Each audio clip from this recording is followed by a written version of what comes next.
Pueden tomar sus lugares, hermanos. Pues bueno, como ya la hermana Elena lo mencionó al momento de iniciar este culto, hoy es un día bien especial. Hoy es un día en que recordamos algo tremendamente importante para nuestras vidas. Estamos en plena Semana Santa, ¿verdad? Pero la verdad es que la palabra Semana Santa no significa lo mismo para todo el mundo, no significa lo mismo para todos. Para algunos, Semana Santa significa vacaciones, significa que no hay clases y bueno, en algunos trabajos, no en todos, pero en algunos significa que no se trabaja tampoco, por lo menos jueves y viernes, son días festivos. Para muchas personas es tiempo para ir a la playa, o para ir al río, o para ir a divertirse de diferentes maneras. Para otro grupo de personas, la Semana Santa tiene un significado un poco más consistente, más especial, y entonces lo toman como un tiempo para cumplir con algunas tradiciones religiosas que no necesariamente son malas, pero que cuando están vacías de significado no representan verdaderamente nada. Y tristemente hay muchas personas que simplemente siguen una serie de tradiciones de lo que hay que hacer en este día, y a veces cuando a alguna persona le preguntamos por qué lo hace, de repente no saben exactamente por qué están haciendo determinadas cosas en esta semana. Por ejemplo, hay quienes dicen que no se debe de comer carne en estos días, especialmente los viernes de los últimos 40 días, que se llama Cuaresma.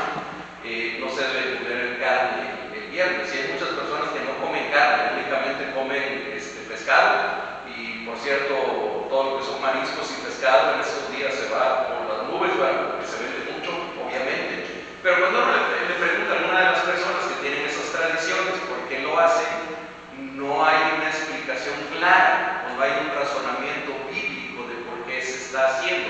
Y menciono solamente una de ellas. Esta semana, sobre todo aquí en nuestro país, está lleno de tradiciones, lleno de rituales, algunos bastante extraños, pero finalmente rituales. Hay algún lugar por allá en la Ciudad de México donde mañana van a poner a alguien en una cruz. Gracias a Dios no lo clava, ¿verdad? Pero hay toda una escenografía, todo un espectáculo. Realmente es un espectáculo lo que se arma ya en esta delegación de la Ciudad de México, y van miles de personas para ver esto. Y cuando termina todo ese espectáculo, bueno, cada quien regresa a sus casas a seguir sus vidas. Les comentaba yo en alguna ocasión, seguramente también en alguna Semana Santa, que sé de algún lugar en Filipinas donde hasta hace poco tiempo efectivamente crucificaban a la persona que obviamente estaba para eso, pero que efectivamente le clavaban las manos pues en una cruz. Entonces, les vuelvo a repetir, decir Semana Santa puede significar muchas cosas diferentes para diferentes personas.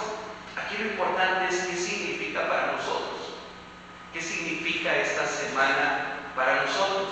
Ahora en un estudio bíblico que teníamos el martes, no estábamos hablando de este pasaje, pero por algún motivo mencionábamos esto de las tradiciones, y mencionábamos que bueno, hay iglesias también, iglesias cristianas, que no celebran la Semana Santa, que no celebran estos días, y nos muestran también bases bíblicas de por qué no lo celebran. Déjenme decirles, yo les comentaba ese día en el grupo de estudio bíblico, y les decía, el único día que dice la Escritura en el Nuevo Testamento todavía que debemos de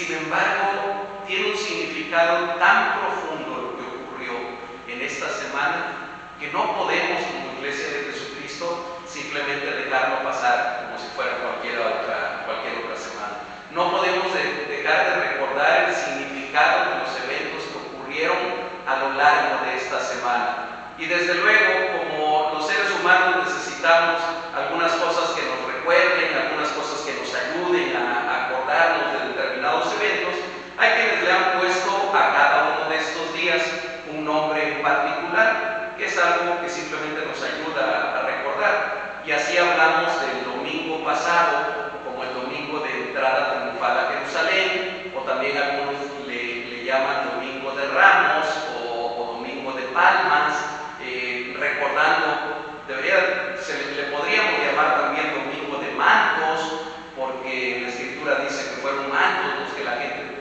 ponía delante del Señor Jesucristo cuando iba entrando.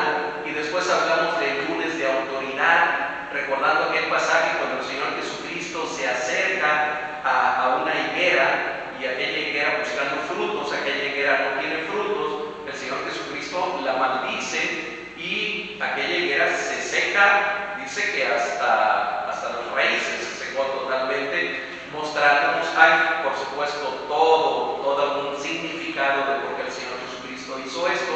Tampoco tenemos el tiempo ahorita para detallarlo.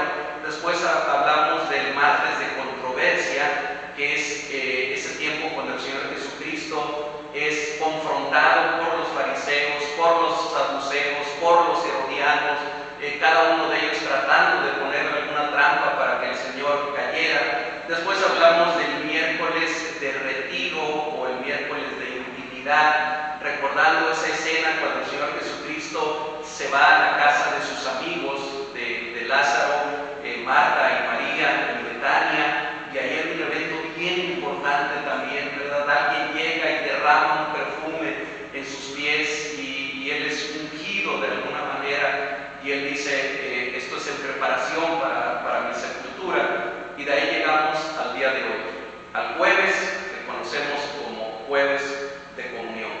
Mañana será viernes de crucifixión, que también vamos a tener culto, después sábado de gloria y después domingo de resurrección, que tenemos los cultos también. Pero bueno, así llegamos a lo que recordamos el día de hoy.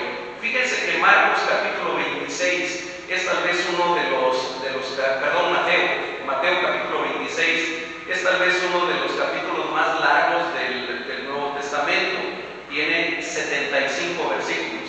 Y como ya se mencionó también, hay una serie de eventos que ocurren o que son narrados a lo largo de todo este capítulo que no vamos a tener tiempo para abordarlos. Es más, no voy a poder abordar toda la lectura que hicimos hace un momento, porque yo quisiera centrarme en lo que creo que es el mensaje principal de este capítulo, el evento principal de este capítulo. Es cierto que la negación de Pedro tiene un significado, es cierto que el arresto del Señor Jesucristo es algo importante y hay mucho que analizarle ahí. Es cierto también que la traición de Judas anunciada, tendríamos que sacar mucha enseñanza también de esto, pero hay un evento central que ocurre aquí, que déjenme ponerlo de esta manera, es un evento de dimensiones cósmicas. Es un evento de dimensiones históricas que abarcan toda la historia de la humanidad. Algo que el Señor Jesucristo hace en este pasaje que acabamos de leer tiene un significado tremendo para nosotros como cristianos, pero tiene un significado tremendo para todo el mundo. Así que voy a hablar solo muy rápidamente de los primeros versículos que leímos a partir del versículo 17, y luego voy a tratar de centrarme en los versículos 26 al 29, que es a donde creo que está el mensaje que necesitamos analizar más. Dice aquí la palabra que acabamos de leer, que el primer día de la fiesta de los panes sin levadura, y aquí es necesaria una nota aclaratoria para que todo el mundo entienda de qué está hablando aquí la palabra.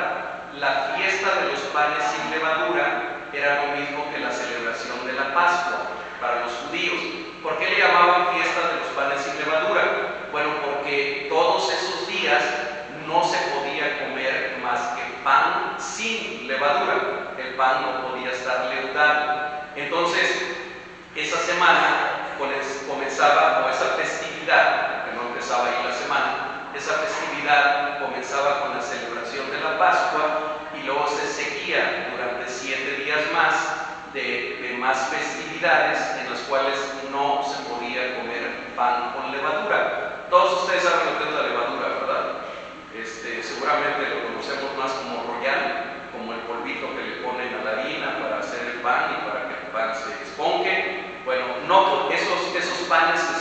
panes ácidos, son panes que no contienen levadura y por lo tanto son panes que no están levantaditos, esponjaditos, sino son como galletas aplastadas, ¿verdad? Ese es el pan sin levadura. Bueno, esa fiesta se llamaba era conocida o es conocida todavía como fiesta de los panes sin levadura. Entonces dice que el primer día, que era cuando se celebraba la Pascua, vinieron los discípulos a Jesús diciéndole: ¿dónde quieres que preparemos para que comas la Pascua?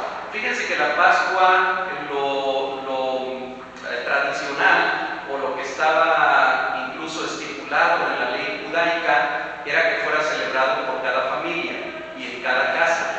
Pero dentro de la tradición rabínica, los rabinos, que eran los maestros en Israel, también celebraban la Pascua con sus discípulos, que de alguna manera eran como su familia. Entonces, en esta ocasión, el Señor Jesucristo, como rabino que era reconocido, va a celebrar la cena de la Pascua con los discípulos. Ellos le preguntan: ¿dónde quieres que la celebremos? Él le dijo: id a la ciudad a cierto hombre y decidle: el maestro dice, mi tiempo está cerca, en tu casa celebraré la Pascua con mis discípulos. A mí este pasaje me recuerda un poquito acerca de lo que meditábamos el domingo pasado, cuando Jesús le dijo a algunos de sus discípulos: vayan a la villa que está aquí enfrente, vayan al pueblito que está aquí enfrente, y entrando van a encontrar un asna con un pollino amarrado, desatadlo y traedlo, y si alguien les pregunta qué hacen, díganle: el Señor lo necesita. Me recuerda un poco porque nuevamente la instrucción es así: vayan adentro de la ciudad, vayan con tal hombre, se supone que les debe de haber dado los datos de esa persona, y díganle: el maestro dice, mi tiempo ha llegado.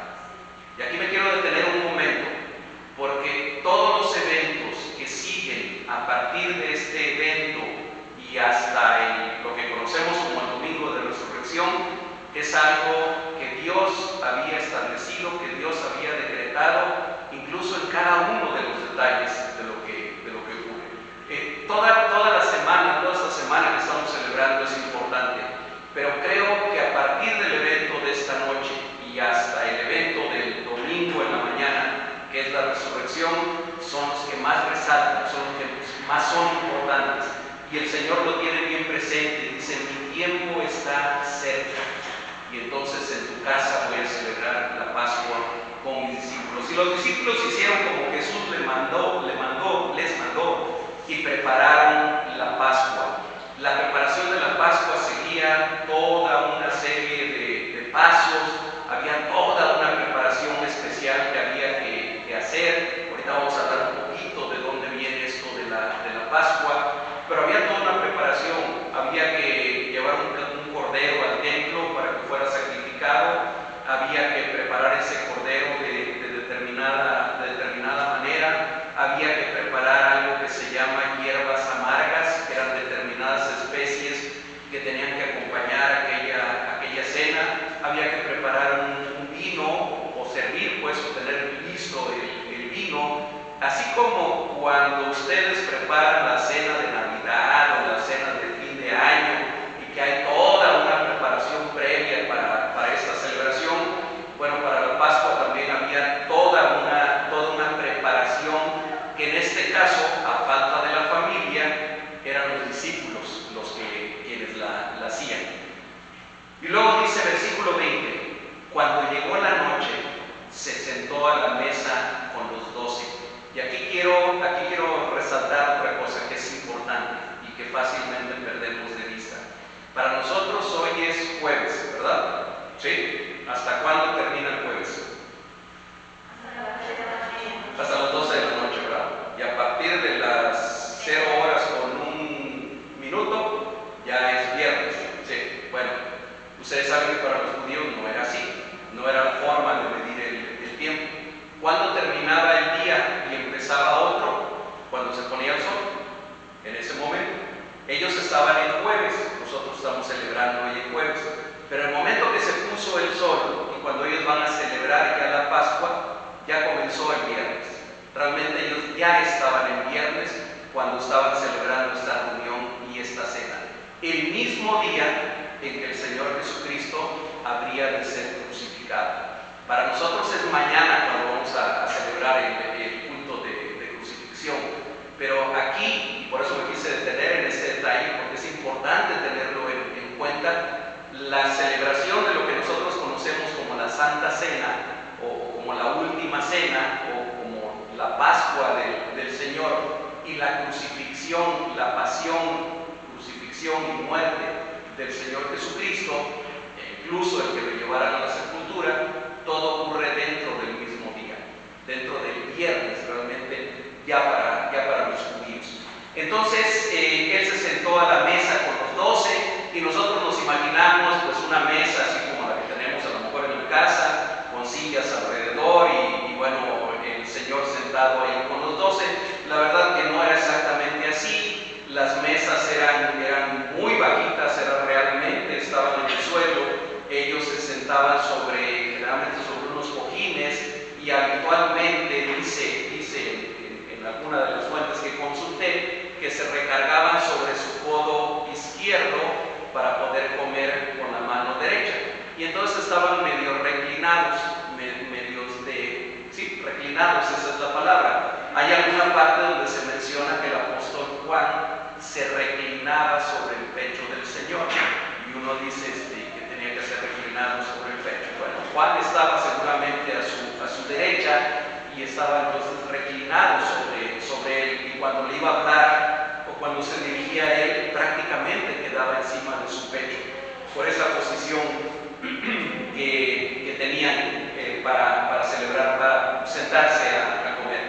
Dice el versículo 21, mientras comían dijo, de cierto os digo que uno de vosotros me va a entregar. Y entristecidos en gran manera, comenzó cada uno de ellos a decirle, ¿soy yo, Señor? Entonces él respondiendo dijo, el que mete la mano conmigo en el plato, ese me va a entregar. Tampoco hay suficiente tiempo para detenerse en ese detalle, pero es un detalle también importante. El Señor Jesucristo está realmente haciendo mención de lo que dice el Salmo 41, versículo 9. Si quieren ustedes pueden buscarlo en sus Biblias, que es importante tener eso en cuenta para comprender bien el pasaje. Salmo 41, 9, que es una parte de un salmo que se considera mesiánico también, dice, aún el hombre de mi paz, en quien yo confiaba, el que de mi pan comía, alzó contra mí el calcañar. Esto de alzó contra mí el calcañar, recuerden que el calcañar es el talón, es como una forma de decir me traicionó, o me agredió, o se puso en contra de mí. Aún el hombre de mi paz, en quien yo confiaba, el que de mi pan comía, alzó contra mí el calcañar. Recordemos que Judas era el tesorero de aquel grupo. Y a lo mejor ahorita para nosotros el que alguien sea tesorero no es algo tan importante. De repente cuando en la iglesia o cuando en alguna agrupación de algo nos invitan a ser tesoreros, habitualmente nadie quiere ser tesorero, ¿verdad? Porque no queremos la responsabilidad de estar guardando el dinero y demás. Sin embargo, en el tiempo en el que estamos con el Señor Jesucristo, en esa época, era un honor que alguien fuera tesorero, porque quería decir que era el de todas las confianzas, en este caso de toda la confianza del maestro, al que se le confiaban los recursos, el que tenía que comprar las cosas, el que tenía que hacer pagos, en fin, era un hombre verdaderamente de su confianza.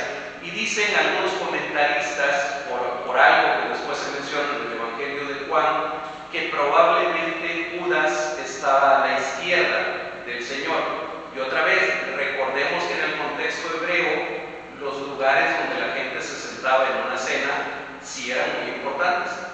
No era que era lo mismo sentarse en medio que sentarse en la cabecera, o sentarse junto al anfitrión que sentarse hasta el otro extremo donde estaba el anfitrión. Entonces, probablemente Judas estaba sentado junto al maestro, a la izquierda del maestro, por un detalle que Juan menciona más adelante, que ahorita no lo vamos a leer, pero lo único que quiero resaltar es que este que lo iba a entregar no era cualquier persona, era un discípulo importante, era alguien de toda la confianza, era el tesorero y era además alguien muy cercano al Señor Jesucristo. Me salto al versículo 25. Entonces, respondiendo Judas, el que lo entregaba, dijo: ¿soy yo, maestro? Y le dijo: tú lo has dicho. Yo me di a la tarea ahora de buscar esta expresión en griego para ver si, porque de repente tienen otra acepción, tienen otro sentido, pero el sentido realmente es: tú lo has dicho. Es como cuando decimos: tú lo dices así ha de ser, ¿verdad? Es una expresión de ese tipo. Entonces es al que le contesta el Señor Jesucristo: tú lo has dicho. En la narración de Mateo en la cual estamos meditando hoy, no nos dice ya qué pasa después con Judas. En la narración de Juan sí nos dice que en ese momento, cuando Judas moja el pan en el plato, en la salsa, que sea un tipo de salsa especial, y lo come, dice: entonces Satanás entró en él. Y después el Señor Jesucristo le dijo: lo que has de hacer, hazlo más pronto. Y todos pensaron que tal vez le estaba encargando que fuera a comprar algo para los pobres o que fuera a cumplir con algún encargo. Él salió y entonces fue para entregar al Señor Jesucristo. En Mateo no lo narra, pero en el Evangelio de Juan, si ustedes leen Juan capítulo 13, lo van a encontrar muy detallado todo ese evento. Llego a lo que me interesa resaltar más, en lo que me voy a detener un poquito más. Versículo 26. Y mientras comían, tomó Jesús el pan y bendijo y lo partió y dio a sus discípulos y dijo: tomad, comed, esto es mi cuerpo. A ver, en la celebración de la Pascua, que se celebra normalmente en familia, es el padre de familia el que bendice. Hay toda una tradición también para la celebración de la Pascua, que los judíos la siguen celebrando aún el día de hoy. Y entonces generalmente el padre de familia, están todos sentados en la mesa y él se para y entonces bendice el pan, y para bendecirlo generalmente lo alza, lo eleva hacia el cielo, dice una bendición en especial, bendice también a la familia en ese momento. Entonces lo parte y se lo comienza a pasar a los demás para que cada quien vaya tomando su porción de pan. Con una variante que es interesante. Cuando se hace eso en la celebración de la Pascua, lo primero que se bendice es el vino. Es decir, primero el padre de familia se levanta la copa, bendice el vino, le da también gracias al Señor y después empieza a pasar la copa y empieza a repartirlo a los demás. Aquí el Señor Jesucristo comienza a establecer un cambio que es tremendamente importante para nosotros, y por eso les decía que es un cambio de dimensiones cósmicas. A ver, seguramente que ustedes recuerdan por qué los judíos celebraban la Pascua. ¿Sí? Todos lo recordamos, ¿verdad? Recordamos que los judíos, los hebreos, para hablar con mayor propiedad, estaban en Egipto como esclavos, y que Dios levantó un líder que se llamó Moisés, lo mandó a Egipto para que Moisés liberara aquel pueblo. Quien se opuso fue Faraón. Dios tuvo que mandar una plaga y otra plaga y otra plaga. ¿Y cuántas plagas fueron? 10 plagas, ¿verdad? ¿Y se acuerdan cuál fue la última de esas plagas? La muerte de los primogénitos, ¿verdad?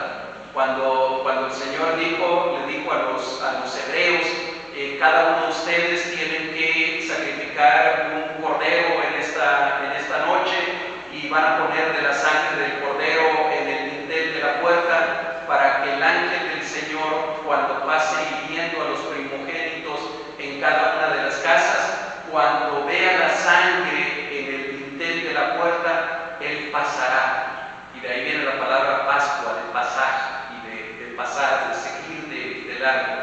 Él pasará de largo, y entonces no se detiene a herir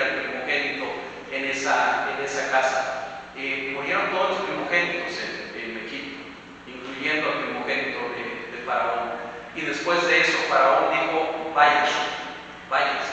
Y ellos dijeron: sí, pero no nos podemos ir con las manos vacías. Vamos a pasar para que los egipcios nos den algo para que nosotros podamos ofrecer después a nuestro Dios. Y sin hacer guerra ni nada, prácticamente despojaron a los egipcios de algunos bienes, y entonces ellos salieron. ¿Qué celebran entonces en la Pascua? Celebran su libertad, celebran la salida de la esclavitud de Egipto, y ahora el que vive en libertad. Pero además otra cosa, celebran que están dejando atrás los dioses egipcios para ir a adorar al único Dios verdadero en el desierto, en el monte Sinaí, donde les dijo que fueran a adorar.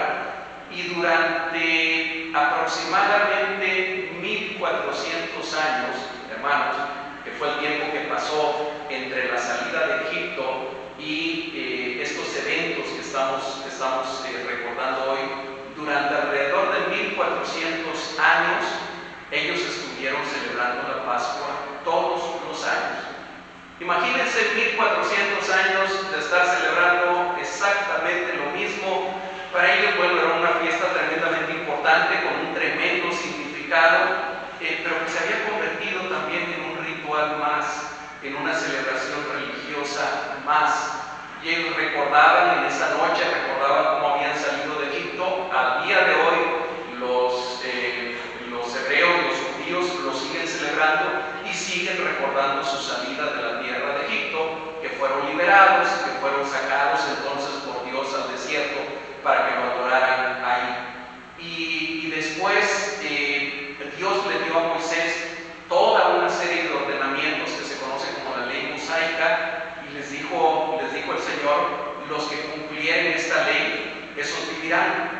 Y si alguien quiere vivir, tiene que cumplir con todos los ordenamientos de esta ley. En esos 1400 años, desde que salieron de Egipto hasta estos eventos que estamos recordando hoy, ¿saben ustedes como cuántas personas habían logrado cumplir la ley al pie de la letra, completa toda la ley? ¿Cuántos? Ninguno. Bueno, para ese tiempo, uno, el Señor Jesucristo. Él es el único que pudo cumplir con toda la ley, no solamente con los 10 mandamientos, sino con toda la ley de una manera completa, de una manera perfecta, sin ninguna falla, sin ningún pecado. De allí en fuera, ni Moisés, ni Aarón, ni Elí, ni Samuel, ni David, ni Salomón, ya ni se diga, ni ninguno de los otros reyes que siguieron, ni ninguno de los profetas, ni nadie fueron capaces de cumplir con toda la ley. El antiguo pacto, que era el que ellos celebraban por medio de la celebración de la Pascua, era que ellos recordaban a través de esta celebración, de este símbolo que era la Pascua. Hermanos, estaba terminando en esa noche. Ese antiguo pacto estaba terminando esa noche. Se estaba cumpliendo todo lo que se tenía que cumplir. El Señor Jesucristo había cumplido ya con toda la ley. Ya no había deuda, ya no había nada que quedara pendiente de cumplir todo lo que Dios había decretado para la antigua dispensación, para el antiguo pacto, o el Antiguo Testamento, como se dice también. Había llegado a su fin. Estaba llegando a su fin en ese momento una era, un eón, dicen en griego, es la palabra griega que se traduciría como era o como época. Estaba llegando a su fin en esa noche, y por eso es que es tan trascendente lo que recordamos el día de hoy. Y en ese momento el Señor Jesucristo estaba inaugurando una nueva era, estaba inaugurando un nuevo pacto, como lo va a decir un poquito más adelante. Y por eso es que nosotros ya no celebramos la Pascua, ni la celebraremos de la misma manera. Yo estoy seguro que ninguno de nosotros hemos probado las hierbas amargas que se prueban en la celebración de la Pascua. Los panes sin levadura, pues a lo mejor nos hemos comido por ahí alguna galleta sin levadura, pero no sacrificamos ningún cordero. Ya no tiene ningún sentido hacerlo, porque eso corresponde a una dispensación, a una época que ya pasó, que ya terminó. Y saben que en ese preciso momento, en ese preciso día, mientras Jesús celebraba aquella cena con sus discípulos, culmina y se estaba abriendo uno nuevo. Se estaba terminando un pacto que no se terminó porque haya sido defectuoso ni nada de eso, se terminó porque Dios había determinado que se terminaba. Dios había determinado que el cumplimiento perfecto de la ley ya se había llevado a cabo en la vida del Señor Jesucristo y se abría entonces este nuevo capítulo. Pero vamos a seguir en el texto. Y entonces dice, y mientras comían, tomó Jesús el pan y bendijo, lo partió, y en lugar de hacer lo que debería hacer el padre de familia o el rabino, que era bendecir a los que estaban ahí en la mesa y decir unas palabras para recordar cómo Dios los había sacado de Egipto y los había librado de la esclavitud, en lugar de decir eso, Jesús lo sustituye por estas palabras. Dijo, tomad, comed, esto es mi cuerpo. En el momento que Él dice tomad, está diciendo, este cuerpo mío que va a ser sacrificado el día de hoy, dentro de unas horas, es por ustedes, es para ustedes.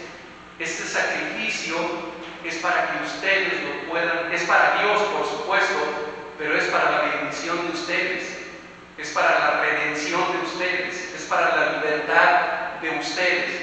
No es una celebración religiosa más, es porque ustedes necesitan esto, y por eso él dice, tomen y coman, esto es mi cuerpo. Y con esta frase de esto es mi cuerpo, a lo largo de estos 2000 años de historia de la iglesia, han surgido diferentes interpretaciones.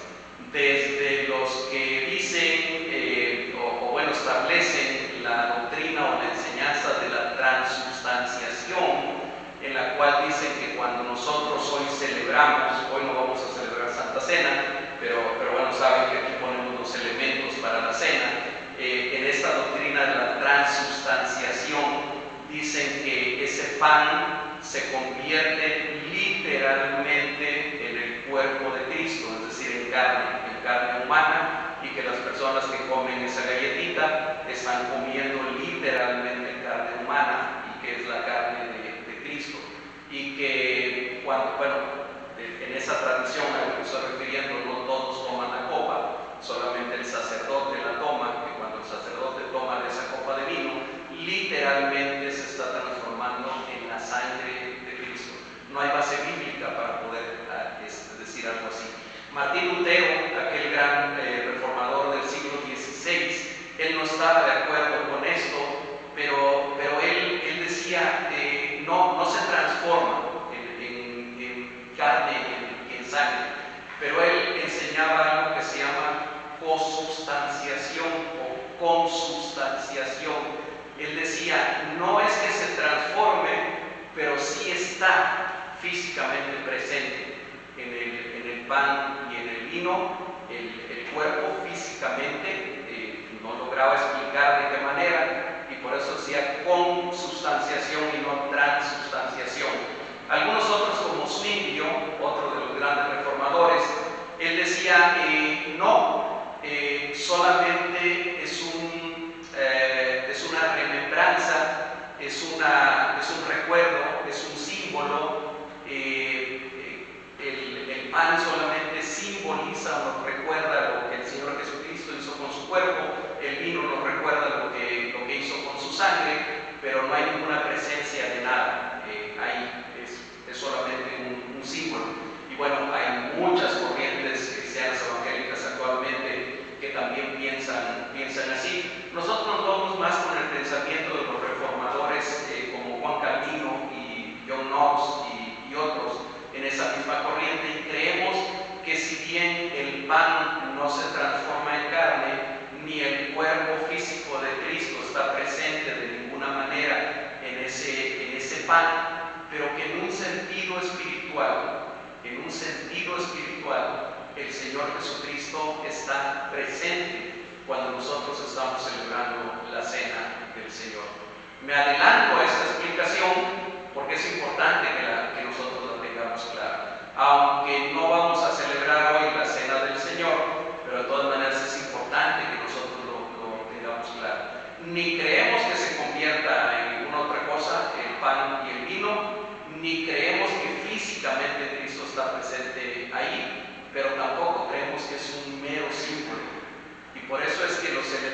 una vez que los consagramos, cuando celebramos la cena del Señor, los tratamos con toda la reverencia, con todo el respeto. Por eso es que no se lo podemos dar a todo el mundo. Es uno de los motivos por el que nosotros no celebramos lo que algunos le llaman pálido comunión, que es darle también los elementos a los niños pequeños desde el momento que lo pueden agarrar y se lo pueden comer. ¿Por qué? Porque incluso en el pasaje que leíamos hace un momento de 1 Corintios capítulo 11 se nos hace la advertencia de no tomar la cena del Señor indignamente sin discernir el cuerpo y la sangre del Señor. ¿Se acuerdan? Lo leímos hace un momento. Un niño muy pequeño no discierne. Entonces nosotros tratamos de esperar a que el niño tenga entendimiento, y si es hijo de creyentes, entonces podemos también darle la comunión. Tampoco se la podemos dar a cualquier persona que llega un día determinado y que dice yo quiero pan, o yo quiero vino también. Debemos de tener el cuidado para hacerlo, para ministrarlo, porque si bien no está presente físicamente el Señor Jesucristo ahí, el simbolismo espiritual que esto representa es tremendamente importante, es profundo y es valiosísimo para nosotros, y debemos de tener toda la reverencia cuando lo celebramos. Vuelvo nuevamente al texto, versículo 27: y tomando la copa y habiendo dado gracias, les dio diciendo: bebed de ella todos, porque esto es mi sangre del nuevo pacto, que por muchos es derramada para remisión de los pecados. Esto es mi sangre del nuevo pacto, que por muchos es derramada para remisión de los pecados. Aquí es donde el Señor Jesucristo menciona la palabra nuevo pacto. Aquí es donde vuelve a mencionar la palabra pacto. Nosotros creemos en un Dios que hace pacto con su pueblo, que ha hecho un pacto con su pueblo. En el antiguo pacto, el principal símbolo era la ley, la circuncisión, la celebración de la Pascua. En este nuevo pacto, nosotros ahora tenemos un símbolo que es el pan y el vino, como el Señor Jesucristo lo dejó establecido en este pasaje que acabamos de leer. Pero ¿en qué consiste ese nuevo pacto? ¿Quiere alguien ir por favor a Jeremías capítulo 31 y leer de los versículos 31 al 34? Jeremías 31 al 34. Quien lo encuentre y lo pueda leer con voz fuerte, clara y pausada. He aquí que vienen días, dice Jehová, en los cuales haré un nuevo pacto con la casa de Israel y con la casa de Judá. No como el pacto que hice con tus padres el día que tomé tu mano para sacarlos de la tierra de Egipto, porque ellos planearon mi pacto, aunque fui yo un marido para ellos, dice Jehová. Pero este es el pacto que haré con la casa de Israel, y después de aquellos días, dice Jehová, daré mi ley en su mente y la escribiré en mi corazón, y yo seré a ellos por Dios, y ellos me serán por pueblo. 34. Y no enseñará más ninguno a su prójimo ni ninguno a su hermano, diciendo: conoce a Jehová, porque todos me conocerán, desde el más pequeño de ellos hasta el más grande, dice Jehová, porque perdonaré la maldad de ellos y no me acordaré más de su pecado. Amén. Miren, casi 700 años antes del Señor Jesucristo, Dios le había dado esta profecía a Jeremías y le hablaba ya del nuevo pacto. Y dice: he aquí vienen días, dice Jehová, van a llegar días que están más adelante, en los cuales haré un nuevo pacto con la casa de Israel y con la casa de Judá. Ya no como el pacto que hice con sus padres cuando los tomé para sacarlos de la tierra de Egipto, dice, porque ellos invalidaron ese pacto, ellos no cumplieron con ese pacto. Dice más adelante: daré mi ley en sus mentes y la escribiré en su corazón, y yo seré a ellos por Dios, y ellos me serán por pueblo. Hermanos, ¿quién logra que nosotros podamos tener la ley del Señor en nuestra mente, en nuestro corazón, y que podamos decir: tú eres nuestro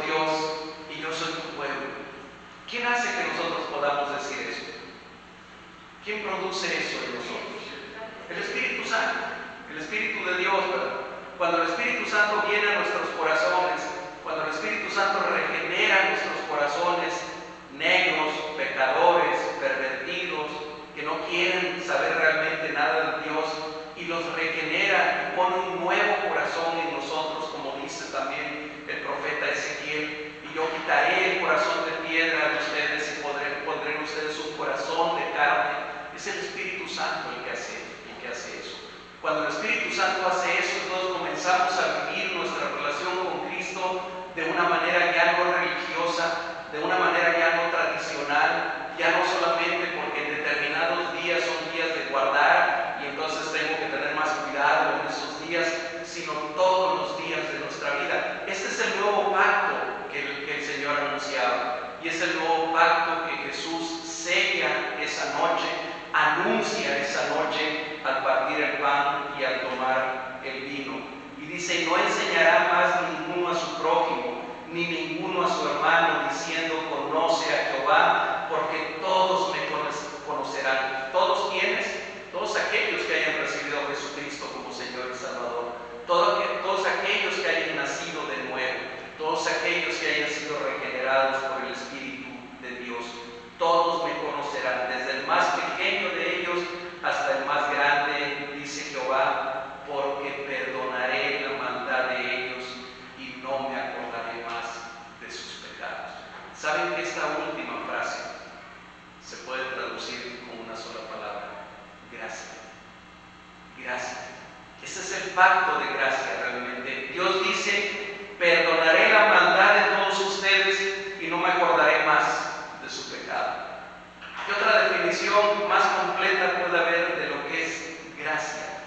Toda mi deuda, todo mi pecado, todo lo que yo le debía de pagar a Dios ha sido perdonado, ha sido pagado ya por el Señor Jesucristo. El Señor Jesucristo ese mismo día iba a completar esto que estaba anunciando. Aquí era el anuncio y estaba dejando establecido algo que nosotros ahora conocemos como un sacramento, que es el sacramento de la cena del Señor. Pero Él iba a sellar todo esto con su propia sangre, de una manera real, de una manera literal, al morir en las cruces del Calvario, solamente unas horas más tarde de aquella reunión que estaban teniendo. Termino con lo que dice el versículo 29. Y os digo que desde ahora no beberé más de este fruto de la vid hasta aquel día en que lo beba nuevo con vosotros en el reino de mi Padre. Aleluya, gloria a Dios. Aquí el Señor está anunciando también el reino que ahora viene, ese reino que es inaugurado desde ese momento por el Señor Jesucristo, pero que no está todavía en toda su plenitud. Que estamos en el ya, pero en el todavía no. El reino de Dios ya está aquí, pero todavía no en toda su plenitud. Sin embargo, nosotros sabemos que así como el Señor le dijo a Jeremías, cuando le habló de esto, que aquí vienen días en los cuales hará un nuevo pacto, de la misma manera nosotros sabemos que vienen días en que nosotros nos vamos a reunir con el Señor y que seguramente ese vino nuevo lo vamos a tomar con Él. Hermanos, como les decía hace un momento, el pueblo de Israel durante 1400 años había celebrado la Pascua de una manera religiosa, sin entender el verdadero y profundo significado de lo que estaban celebrando. Para ellos era solo una conmemoración de su salida de Egipto y una tradición que repetían año con año. Para muchos hoy la celebración de la Semana Santa tiene solo un significado religioso y tradicional. Y para otros, como les decía, solamente significan vacaciones y diversión. Jesús vino a cambiar las cosas. Jesús vino a transformar todo. Jesús es verdaderamente revolucionario, no en el sentido de revolución que a veces se entiende como hacer guerra o levantarse en armas en contra de determinadas cosas. Jesús fue revolucionario en el sentido que cambió la naturaleza y cambió la condición de todas las cosas. Él vino a establecer una nueva humanidad, y esa nueva humanidad somos ustedes y yo. Somos aquellos que tenemos a Jesucristo como nuestro Señor y como nuestro Salvador. Dice 2 Corintios Corintios 5:17, si alguno está en Cristo, nueva criatura es. Las cosas viejas pasaron, y aquí todas son hechas nuevas.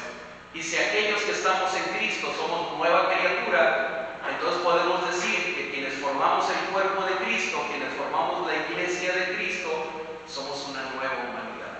Las cosas viejas han pasado, y aquí todas son hechas en nosotros. Pero sobre todo, el Señor Jesucristo inauguró el reino de Dios. Ese reino de Dios que ya está en medio de nosotros. Y en esa gracia que Él anunció, cada uno de nosotros podemos recibir el perdón de nuestros pecados, nacer de nuevo y tener una vida nueva y perdurable con Él.